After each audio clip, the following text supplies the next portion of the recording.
Nicole's relationship with her mother-in-law did not work out.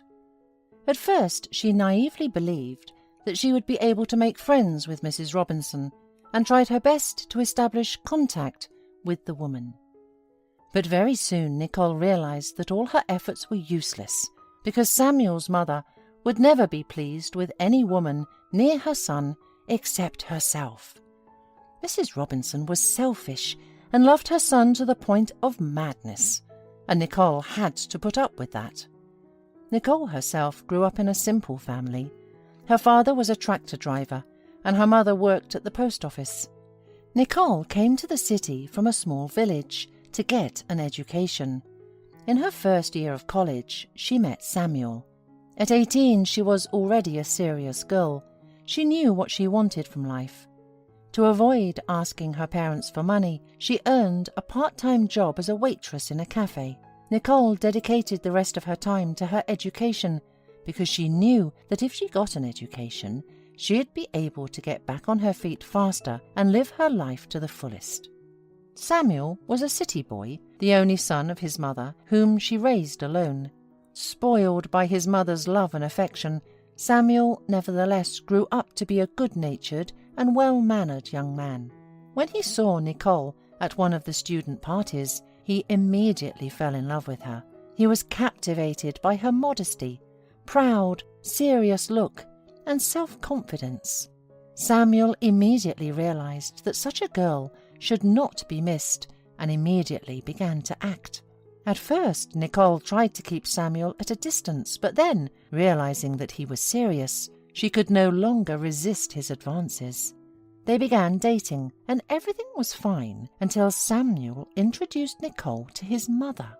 Of course, he was sure that his mother would not be thrilled by this news, because she was used to the fact that her son belonged only to her, but he still hoped that she would be able to appreciate Nicole properly. And if at the first meeting Mrs. Robinson did not show openly her attitude for Nicole, everything changed when he told her that he was going to marry her. "Samuel, have you lost your mind?" exclaimed his mother indignantly. "You have to take your choice of wife seriously." "Mother, Nicole is a wonderful, decent girl, and I love her." "What about Monica? Or don't you care about my opinion?" "Her mother and I have dreamed all these years that you two would finally be together." "Mom, Monica and I are childhood friends. You may have something planned, but I'll figure out my personal life without you." Mrs. Robinson realized it was time to bring her main weapon into play and, squeezing out a tear, declared, "You don't care about your mother's opinion. I've devoted my whole life to you, and now in gratitude you're going to bring some commoner into our house.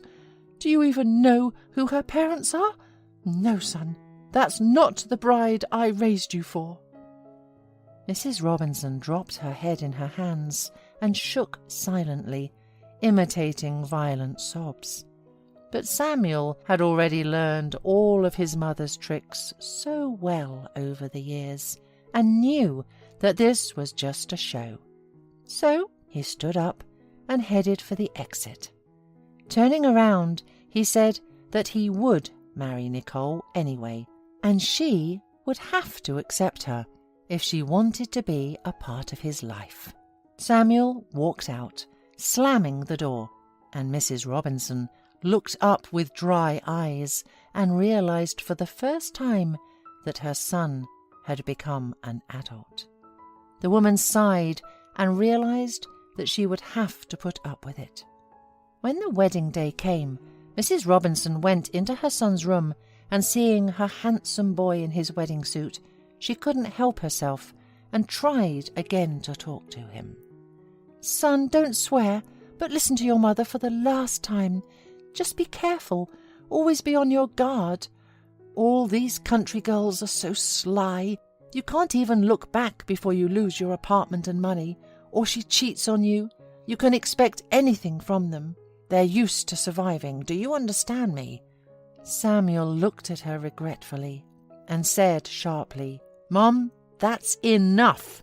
I have to go. The woman I love is waiting for me." Mrs. Robinson had to put up with it again.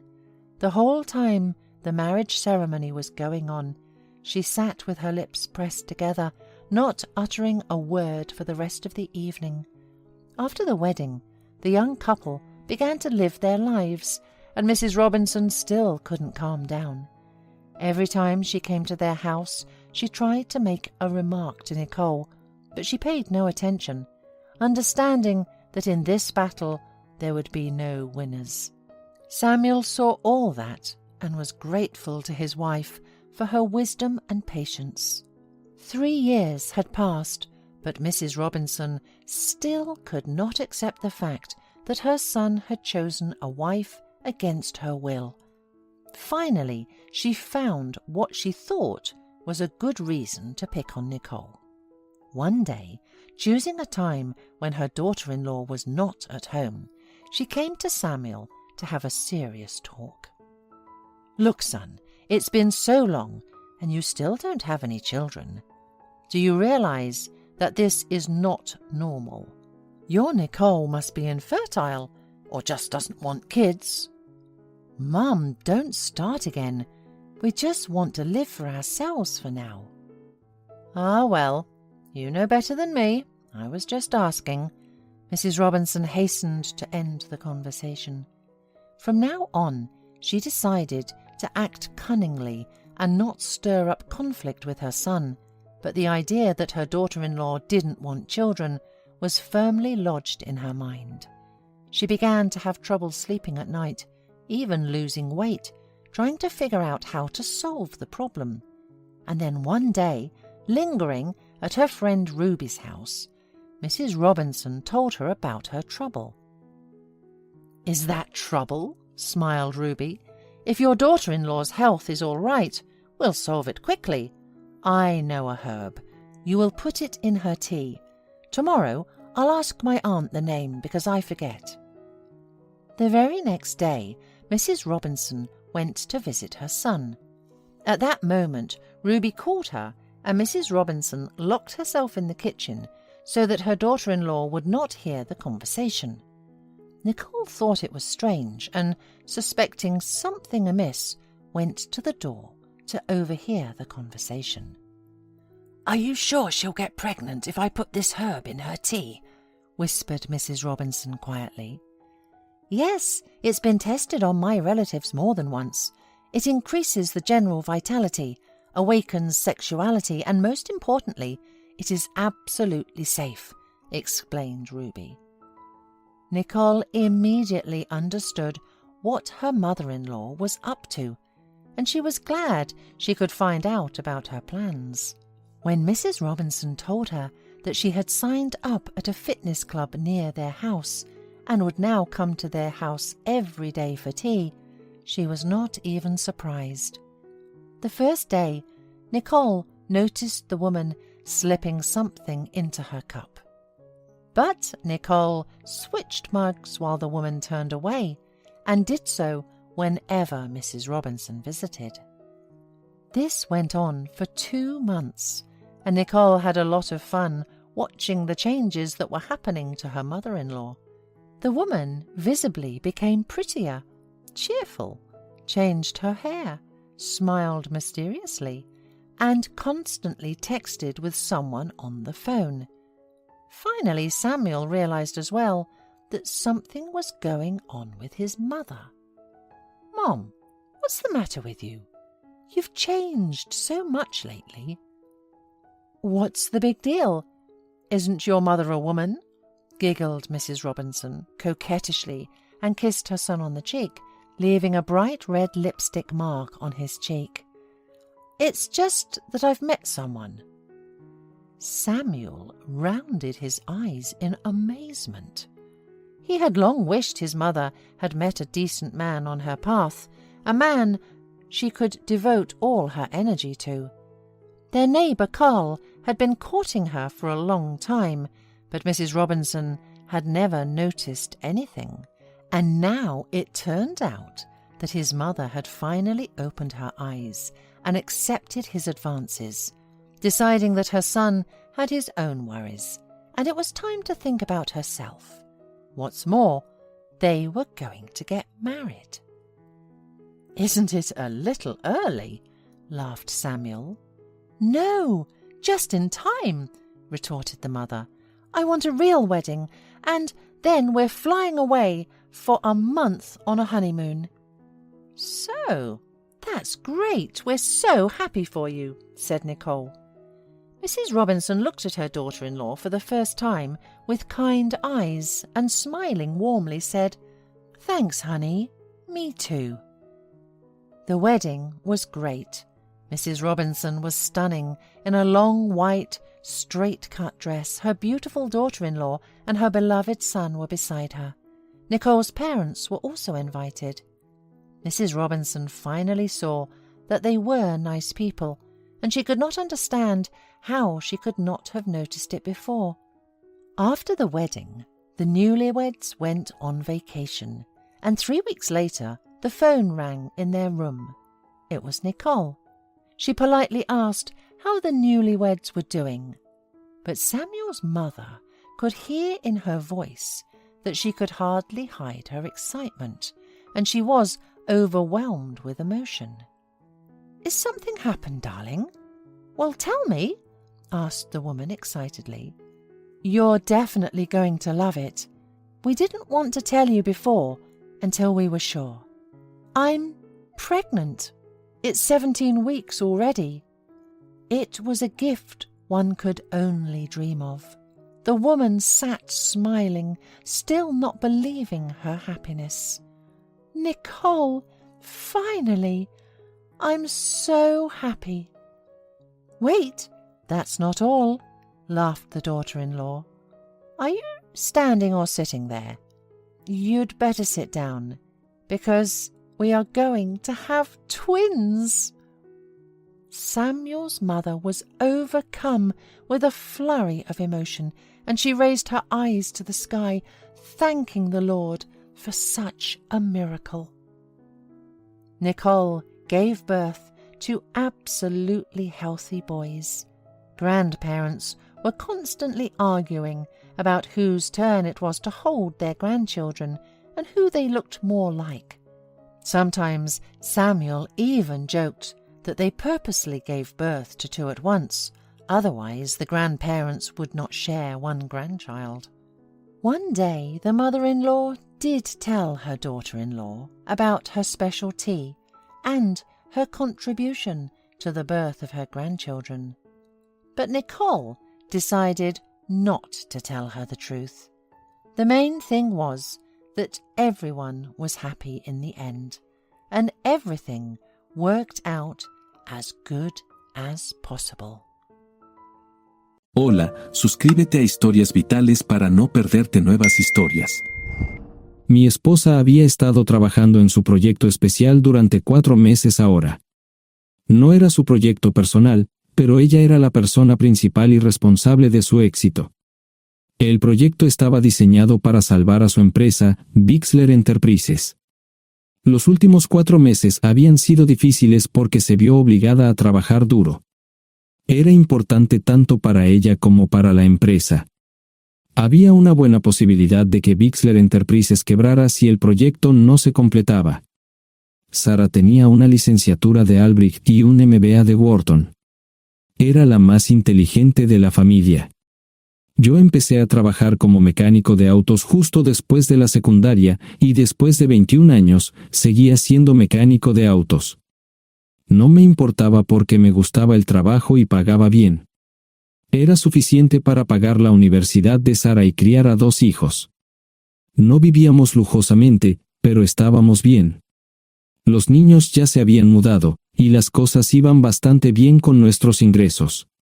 Sara quedó embarazada 3 meses después de casarnos a la edad de 18 años.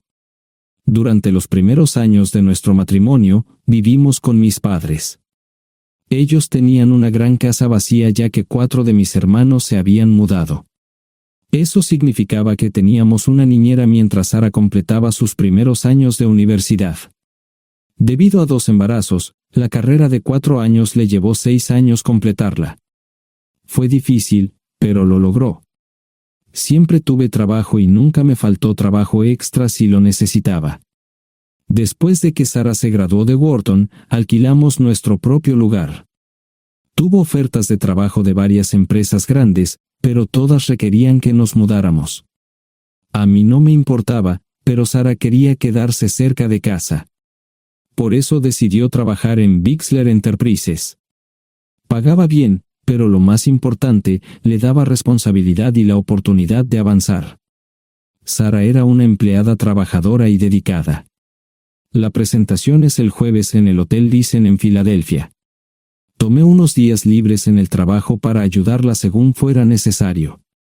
Al final, todo lo que logré fue hacerle algo de comer cuando llegaba a casa. No sabía nada sobre su trabajo, ni tampoco quería saber, los negocios corporativos de alto nivel me aburrían. Empresarios de Europa, Asia y América del Sur venían aquí, la empresa pagaba sus boletos de avión y proporcionaba habitaciones en el Hotel Thyssen mientras estaban aquí. Era caro como el infierno, y por algunas cosas que Sara había dicho, la empresa estaba sobreestimando sus finanzas. Su presentación era importante para ella, para la empresa y para más de 200 empleados. Hasta el martes por la noche, todo iba bien. Sara llegó a casa con un traje nuevo, un traje gris con una blusa blanca. Desplegó todo lo que necesitaba en la cama de la habitación de invitados. Cuando se trataba de la limpieza de la casa, ella era normal, pero cuando se trataba del trabajo, era meticulosa. No entendía por qué necesitaba sacar su ropa interior de lujo, pero no dije nada. Además de su traje para la presentación, tenía varios vestidos de cóctel lindos para eventos sociales antes y después del evento. Siempre había evitado tales eventos, pero me sentía obligado a ir con ella si ella quería que lo hiciera. Me agradeció la oferta, pero dijo que no era necesario. Todos los materiales y equipos que necesitaba estaban guardados ordenadamente en el maletero de su Volvo. Antes de salir del trabajo, ella misma conducía el coche para asegurarse de que todo estuviera en perfectas condiciones. Tenía todo el día miércoles para prepararse y toda la noche del miércoles para socializar con sus invitados. Sara era tan buena en lo que hacía que sentía que habría sido mejor si simplemente me hubiera mantenido alejado de ella. Finalmente, había terminado. Lo había revisado y vuelto a revisar todo. Todo lo que necesitaba ahora era una ducha caliente y una buena noche de sueño. Supongo que mi error fue que empecé a revisar sus cosas después de que Sara comenzara a ducharse. Pensé que estaba ayudando, pero resultó ser lo contrario. Estaba moviendo cosas en la cama cuando un pequeño sobre blanco cayó del bolsillo lateral de su bolso de maquillaje. Una carta de una farmacia, pero no del tipo que solemos usar. Dentro había 10 pastillas. No tenía idea de qué era, Pren, y las instrucciones eran confusas. Si es necesario, tomar una pastilla y luego una segunda pastilla 12 horas después. Pensé que podría ser algo que ella había conseguido para la ansiedad o los nervios, pero las instrucciones no tenían sentido. La receta estaba escrita a su nombre el lunes. Volví a poner el sobre en su lugar mientras ella terminaba de ducharse. Decidí que quería saber más sobre Pren antes de contarle sobre ello. Por supuesto, si lo mencionaba, significaría que estaba revisando sus cosas. Odio los dilemas. Mientras Sara se preparaba para dormir, fui a nuestro ordenador doméstico y busqué. 10 minutos después, me uní a mi esposa bajo las sábanas. Pasé toda la noche despierto, preguntándome por qué mi esposa había recogido una receta para la píldora del día después, especialmente después de que me hicieran una vasectomía hace 10 años. A la mañana siguiente, me levanté temprano, pero no estaba descansado. Di un largo paseo, esperando que despejara mi mente. Me dirigí hacia casa con reticencia, temiendo lo que podría hacer o decir cuando llegara allí. Mi hijo Joe se unió a la Marina después de la escuela secundaria y estaba en su primer año en San Diego. Nuestra hija Gloria se casó con su amor de la infancia el año pasado y acababa de mudarse a Dallas. Eso dejaba solo a Sara y a mí. Echaba de menos a los niños, pero esperaba envejecer con mi esposa. Ella era la única mujer que me había interesado, Y ahora todo estaba. Si Sara estaba teniendo una aventura, lo ocultaba bien. Por supuesto, nunca la vigilé. Nunca miré sus correos electrónicos o llamadas telefónicas. No tenía razones para hacerlo. No tenía forma de saber qué estaba haciendo en el trabajo o después del trabajo. Confiaba en ella completamente. Ion, ¿dónde demonios has estado? ¿Quieres huevos o algo? No, solo café. No me sentía con muchas ganas de hablar. ¿Qué pasa, cariño? Solo son 3 días. Puedes venir si quieres, pero te aburrirás como una ostra. No, realmente no quiero ir, pero odio dejarte sola. Me preocupo cuando no estás aquí. Es muy dulce, querido, pero estará bien. No voy a salir del hotel en todo este tiempo. Pasaré la mayor parte del día asegurándome de que la sala de conferencias esté lista, y esta noche tendré una agradable charla con nuestros posibles clientes. Mañana, probablemente ni siquiera tendré la oportunidad de ir al baño. Llegaré a casa lo más temprano posible el viernes, te prometo un gran fin de semana si sabes a lo que me refiero. Todo eso suena bien, pero no puedes culparme por preocuparme. Soy un mecánico de autos, y tengo una esposa hermosa y exitosa. A veces tengo la sensación de que estás menos interesada en mejorar nuestra situación familiar que en avanzar en tu carrera. Detente, maldita sea, Ion. Siempre he respetado lo que haces para ganarte la vida y nunca he insinuado lo contrario. Criaste a 2 grandes niños y me pusiste a través de la universidad. Eres un gran esposo, un gran padre y un buen proveedor, y nunca olvides eso. Terminé mi café mientras ella recogía la mesa. ¿Quieres que te llame? No, no es una buena idea. Tendré el móvil apagado, y voy a apagar el teléfono de la habitación por la noche para poder dormir. Te llamaré siempre que pueda. La ayudé a cargar el coche, era tan meticulosa con eso como con todo lo demás. Trabajando, le llevaría 3 horas llegar al Hotel Lysen.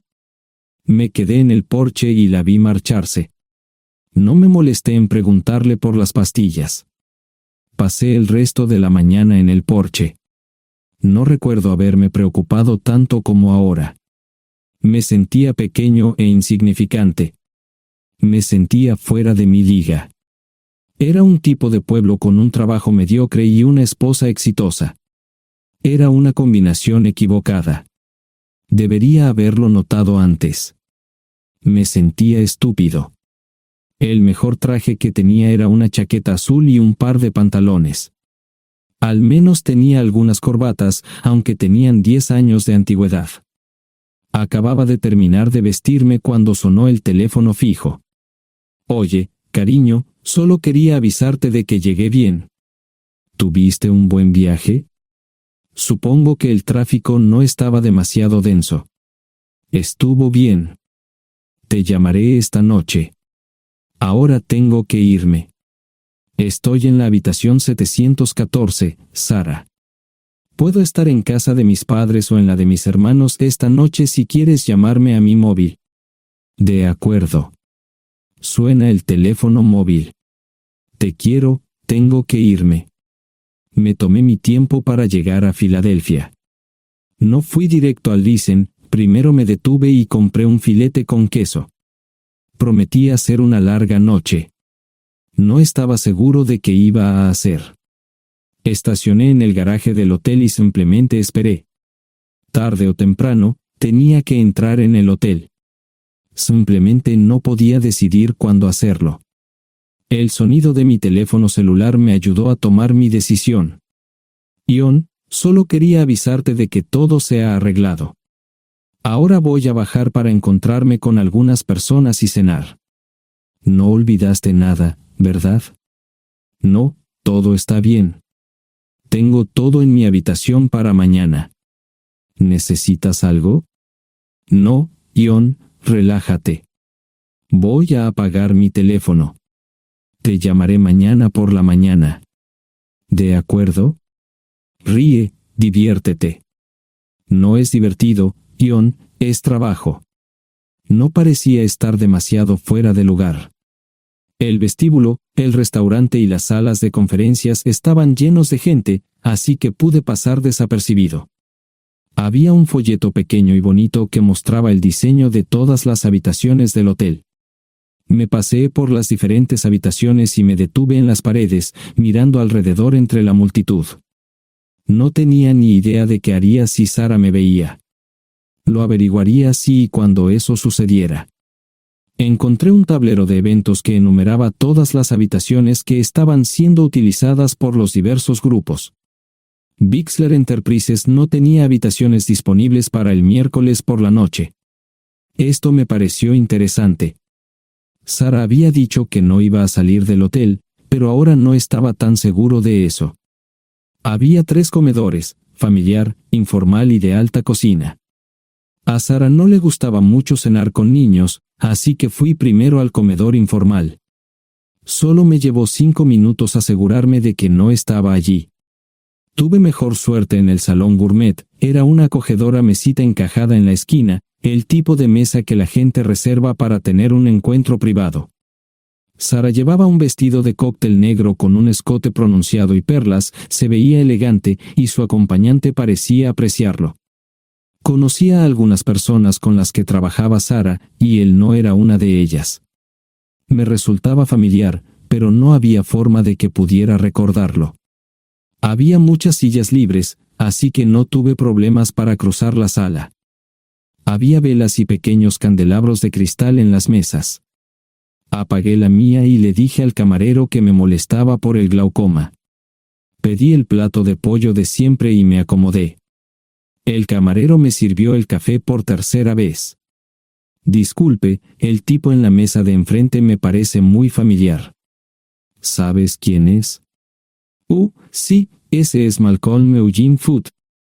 Es miembro del Consejo Municipal, se espera que se postule para el Congreso en los próximos años. ¿Es esa su esposa con él? Es muy bonita. No, esta es la primera vez que la veo. Siempre usa esa mesa para señoras especiales, si me entiende. Simplemente le sonreí y pedí la cuenta. Nunca había visto a Sara tan sensual con un hombre antes. Parecía captar cada palabra que decía, como si fuera Dios o algo así. No estaban haciendo nada inapropiado, pero tampoco era platónico ni profesional. Cuando me fui, estaban terminando su segunda botella de vino. Ahora entendía por qué se había llevado su lencería elegante. Me acomodé en una esquina del vestíbulo para que no me vieran. 10 minutos después, salieron del restaurante. Ella le tomaba la mano mientras caminaban por el vestíbulo hacia el ascensor. Observé cuidadosamente los indicadores de piso. Que el ascensor se detuviera en el 3er piso era una buena señal, significaba que no lo había llevado a su habitación. Era una mala señal cuando el ascensor no llegaba al 7º piso, significaba que ella fue a su habitación. Por si acaso me equivocaba en algo, me senté en el vestíbulo y observé el ascensor durante 1 hora. La gente entraba y salía, pero Sara no estaba entre ellos. Saqué mi maleta vacía del coche y me dirigí al mostrador de recepción. Aunque podía demostrar que era su esposo, me costó trabajo conseguir una tarjeta llave. Se dieron después de llamar a la habitación, pero nadie respondió. Finalmente, estaba en camino a la habitación 714 con la tarjeta llave. Ni siquiera encendí las luces al principio, simplemente me senté en la oscuridad de la habitación durante más de 1 hora. No fue difícil asegurarme de que no regresara a la habitación. Primero, empacé todas sus ropas y pertenencias personales. No dejé nada atrás. Revisé el paquete de Preven, todavía quedaban 10 pastillas en el tocador. De manera muy ordenada, estaban todos los artículos que necesitaría para su presentación al día siguiente. Comencé a llenar la maleta. Había 24 carpetas promocionales especialmente encuadernadas y otras 20 carpetas regulares, todas ellas fueron a la maleta. Un proyector digital fue lo siguiente, seguido de una computadora portátil. Tomé su bolso y su celular, que había dejado en la habitación. Todo lo que tenía consigo era un bolso de mano y probablemente un tubo de lápiz labial. Di una vuelta por la habitación tan cuidadosamente como lo hizo ella para asegurarme de no perder nada. Una vez satisfecho, dejé las llaves del coche y mi anillo de bodas en el tocador. Aparte de esos dos objetos, la habitación estaba completamente vacía. El ascensor se dirigió directamente al estacionamiento, no tuve problemas para llevar 2 maletas, y 20 minutos después, estaba en la autopista rumbo al norte. Pasaban las 3 de la madrugada, no tenía idea de que había pasado tanto tiempo. 1 hora o 2 después, sonó mi teléfono celular, la identificación de llamadas mostraba el número del Listen. ¿Ion? Sí, ¿dónde estás? Estaré en casa pronto. Eso fue todo lo que dije. Hubo silencio en el otro extremo de la línea. Los vendedores tienen un viejo dicho, el primero que habla pierde. Pareció una eternidad antes de que ella hablara. Ion, lo siento. No preguntó nada y simplemente colgó. Apagué mi teléfono, era obvio que había regresado a su habitación. Más tarde ese día, tenía que dar una presentación que salvaría a su empresa y le daría un ascenso. Metí las maletas en el desván del garaje. Sara nunca iba allí y nunca pensó en buscar algo allí. Por supuesto, en este punto, estoy bastante seguro de que no importaba. Primero, recogí todas mis ropas y pertenencias personales. La mayoría de los hombres tienen sus propias herramientas, generalmente es un requisito para el trabajo. Pasé por la tienda, cargué las mías en el Subaru y recogí mi último cheque de pago. Para entonces, los bancos ya estaban abiertos, no tuve que hacer ninguna manipulación financiera complicada. Simplemente retiré todo el dinero de mis cuentas. Almorcé en Hagerstown, Maryland. Tenía suficiente dinero para vivir durante unos años, pero sabía que estaría buscando trabajo muy pronto. Sara y yo éramos parecidos en eso de que a ambos nos encantaba trabajar. La voy a extrañar. Pasé un par de horas en las cuevas del Uray y alquilé una habitación cerca de Whitewell. No tenía idea de qué iba a hacer. Era sábado, y me encontré sentado en el acuario de Chattanooga, observando la naturaleza que nunca había visto antes. Pasé unas horas simplemente relajándome y decidí que era un buen lugar para estar. Compré un pase anual para el acuario y, para la hora de la cena, tenía un lugar donde quedarme. Era un remolque móvil en el parque, pero estaba amueblado y era económico. No necesitaba mucho. La primera cosa que haría el lunes por la mañana sería conseguir un trabajo. Un buen hombre de mantenimiento siempre puede conseguir un trabajo, especialmente si está dispuesto a trabajar duro. Podría permanecer discreto hasta que fuera el momento de renovar mi licencia de conducir o las etiquetas del coche. Me preocuparé por eso cuando llegue el momento. El domingo por la tarde, llamé a Gloria. Me sentí obligado a informarle sobre lo que estaba sucediendo, pero Sara ya se lo había contado. Fue bastante franca con Gloria sobre lo que había pasado. Dijo que había engañado, que la sorprendí, que me fui y que ella perdió su trabajo. Me sentí mal porque ella perdió su trabajo, pero ese era el precio que tenía que pagar. Le pedí a Gloria que le dijera a Josh lo que estaba sucediendo la próxima vez que hablara con él. También le dije que la llamaría aproximadamente una vez al mes para verificar cómo iban las cosas. No le dije dónde estaba. Para el mediodía del día siguiente, tenía un trabajo. En realidad, estaba a poca distancia del parque de remolques, con el Waffle House a mitad de camino. ¿Qué más podría querer un hombre? No sé cómo manejaron el papeleo, pero me estaban pagando $20 por hora sin hacer preguntas. Estaba feliz, y ellos también. Ni siquiera tendría que tocar el dinero que traje conmigo. Unos 2 meses después, Gloria me informó que Sara se había mudado de la casa y estaba viviendo con sus padres. Gloria no sabía nada más, pero estaba feliz de que estuviera estable y le estuviera yendo bien. Josh me llamó desde San Diego solo para informarme que iba a hacer un crucero. Era técnico en aviónica en un portaaviones. Intentó explicar qué hacía exactamente, pero estaba más allá de mi comprensión. Nunca supe mucho sobre cosas técnicas. Ambos tuvieron cuidado de no decir nada malo sobre su madre. Aprecié eso. Después de eso, todo siguió como siempre. Comencé a hablar con Gloria al menos semanalmente. Josh y yo comenzamos a enviar correos electrónicos regularmente. Gloria hablaba regularmente con Sara, pero decía muy poco sobre lo que estaba haciendo o dónde estaba. Nunca presenté la solicitud de divorcio, y parece que Sara tampoco lo hizo. Tengo una licencia de conducir de Tennessee y las etiquetas en el Subaru. Comencé a frecuentar un bar local un par de veces al mes y tuve encuentros casuales. 2 mujeres se alternaban como mis compañeras nocturnas regulares. No buscaban compromisos, y yo tampoco. Parecía funcionar bien para todos nosotros. La vida era buena. Eso fue hace mucho tiempo, y gradualmente olvidé a Sara. Con el tiempo, el Subaru comenzó a darme problemas. Había olvidado cuánto tiempo había pasado.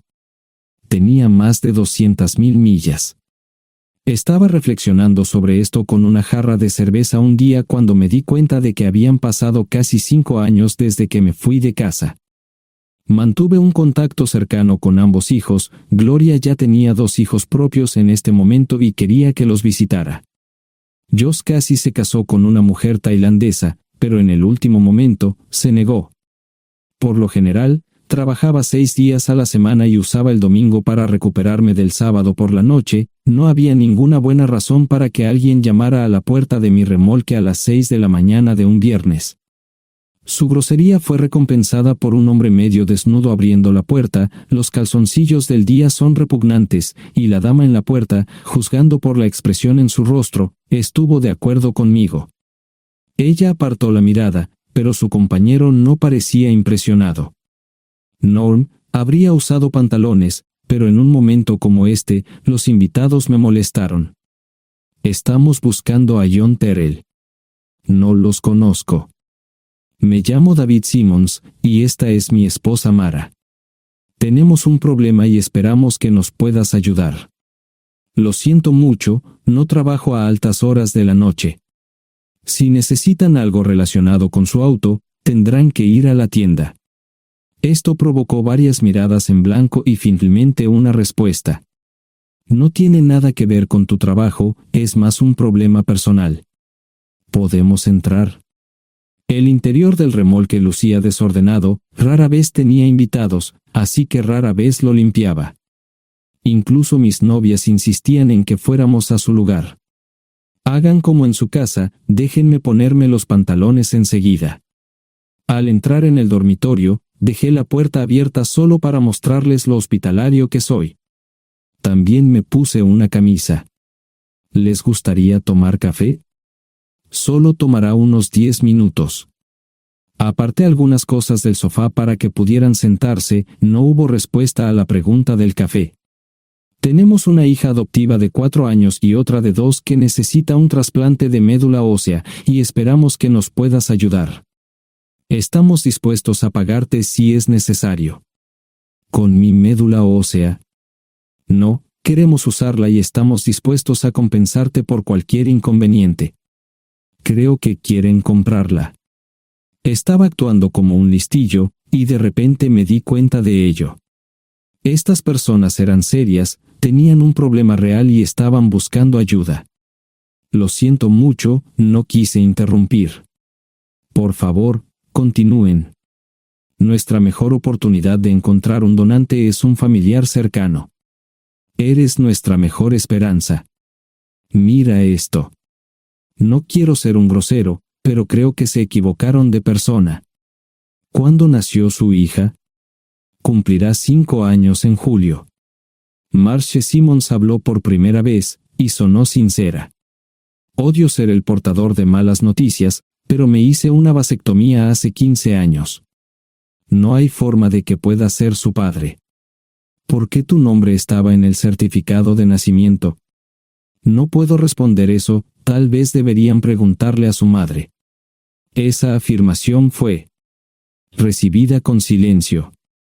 Sentí pena por estas personas, pero no sabía cómo ayudarles. ¿Cuál es el nombre de la madre? Sarah Lise Terrell. No encontraba las palabras. Tal vez no debería haber tomado esas malditas pastillas de ella, por supuesto, entonces esas personas no tendrían una hija en absoluto. Todo lo que pensaba que había superado el dolor, y aquí está de nuevo, viejos recuerdos de mi esposa teniendo relaciones sexuales con ese maldito político de Filadelfia. Estaba empezando a olvidarlo todo, y ahora estaba de vuelta. Maldita sea. Ahora entiendo y pido disculpas por mi grosería e insensibilidad. Haré todo lo que esté en mi poder para ayudarles. En primer lugar, porque no puede Sara hacerse un trasplante de médula ósea. Médicamente, no puede. ¿Por qué no? Es madre, tiene que ser una donante adecuada. Ella es una donante adecuada, pero está demasiado enferma. Los médicos se negaron siquiera a considerar utilizarla. ¿Enferma de qué? Está muriendo de insuficiencia hepática. Le quedan menos de 6 meses de vida. Esto no tiene sentido. Siempre ha estado perfectamente sana. Además, no creo que un hígado enfermo le impida donar médula ósea. El hospital no aceptará su firma en el formulario de consentimiento. ¿Estás diciendo que hay algo mal en su cabeza? Ambos me miraron en silencio, sabían la respuesta, pero no querían decirlo. En ese momento, no quería que se sintieran aún más incómodos. Hace 10 minutos, no me importaban, pero ahora sentía que tenía que protegerlos y ayudarlos. ¿Cómo sucedió esto? ¿Podría alguno de mis hijos ayudar? Quizás, pero pensamos que eras nuestra mejor esperanza. ¿Por qué no van tras su padre, su verdadero padre? Pensamos que eras tú. No tenemos ni idea de quién más podría ser. Sara no nos dijo nada sobre otro posible padre. De hecho, ella no estaba en condiciones de explicar nada, agregó Mara. Obtuvimos la mayoría de nuestra información de la agencia de adopción. Tuve que preparar café y hacer pis, permítanme un momento. Dejé a mis invitados sentados mientras preparaba el café. Solo tomó unos minutos. Mientras se preparaba, fui al baño, algo que necesitaba hacer urgentemente. Traté de ser discreto, ya había avergonzado lo suficiente a Mara. ¿Dónde viven? En Westchester, Pensilvania. Les haré una oferta. Si les digo quién es el verdadero padre de su hija, deben prometerme que lo perseguirán sin descanso hasta obtener lo que desean. ¿De qué estás hablando? El padre de su hija es un político prominente en Pensilvania. Por supuesto, negará todo y probablemente les proporcionará documentos legales para detener sus esfuerzos. Si acuerdan presionar lo suficiente para que él admita que la niña es suya, podrán avergonzarlo y obligarlo a hacerse un trasplante de médula ósea. Eso es lo que quieren, ¿verdad? Sí, claro, pero ¿cómo hacemos eso? No lo sé. Soy mecánico. Trabajo con metal para ganarme la vida. Creo que la mejor manera sería utilizar la televisión, la radio y los periódicos. Los políticos harán cualquier cosa para evitar una mala publicidad. ¿Tienen amigos que puedan ayudar? Bueno, ahora ambos estaban sonriendo. Debo haber dicho algo que les dio esperanza. Creo que podemos hacer esto. ¿Quién demonios es él? Malcolm Eugene Foote. Se postula para el Senado de los Estados Unidos. Apuesto a que hará cualquier cosa para evitar una mala publicidad. El café estaba listo, pero David y Marshall no podían esperar para llegar a casa. Antes de irse, les dije cómo ponerse en contacto con Gloria y Josh en caso de que los necesitaran. Estaba seguro de que ayudarían. También les pedí que me dijeran dónde estaba Sara. Probablemente estaría en Pensacola antes de que ellos regresaran a Westchester. Me corté el pelo y compré una camisa nueva. Sara era una tramposa que arruinó mi vida, pero aún así quería lucir bien cuando la viera. Era otro remolque, pero esta vez era un bonito doble nuevo. Allí estaba su Volvo con una llanta desinflada y un parabrisas roto. La mujer que abrió la puerta no era Sara, parecía que la habían empapado fuerte y la habían dejado empapada. Tenía al menos 45, tal vez 50, y debió haber tenido una vida difícil. La falta de maquillaje no ayudaba, y simplemente se veía horrible. No tuve la oportunidad de abrir la boca. Caray, si no es John Terrell. Nunca esperé verte aquí. Tuve que usar la vieja línea, me estás poniendo en desventaja. Sherry Hart. Pasa, entra. ¿Quieres una cerveza? No, pero gracias. Estoy aquí para ver a Sarah. Sherry cruzó la habitación y se detuvo en el buffet del comedor. Aquí está, John. Mírala todo lo que quieras. Su mano señalaba una urna de latón que estaba en el centro del buffet vacío. Supongo que llegué demasiado tarde. No me moví, solo me quedé mirando el contenedor frente a mí. ¿Puedo tomar una cerveza ahora? Sarah se mudó a Pensacola después de dar a su bebé en adopción. Compró el remolque con el dinero que recibió de Bixler Enterprises después de que la despidieron. Tenía una participación en las ganancias, 401k, y vacaciones y días de enfermedad. Eventualmente, consiguió un trabajo en una fábrica local de prendas de vestir donde trabajaba en el departamento de envíos. Allí fue donde conoció a Sherry. Sherry alquilaba una habitación de Sarah. Cada centavo que Sarah ganaba iba para el alcohol. Empezó con vino y gradualmente pasó a bebidas más fuertes, las más baratas. Eventualmente, perdió su trabajo debido a su alcoholismo y se vio obligada a usar sus ahorros. Nunca salió con nadie ni salió a ningún lado. Sherry se quedó con ella, pagó sus servicios públicos y compró alimentos que Sarah no comía. Le llevó más de 3 años quitarse la vida. Increíblemente, ella tenía un testamento y me dejó un doble remolque y un Volvo. Sherry explicó que Sarah estaba tan angustiada por lo que había hecho que simplemente se rindió. No intentó evitar el embarazo ni siquiera terminarlo.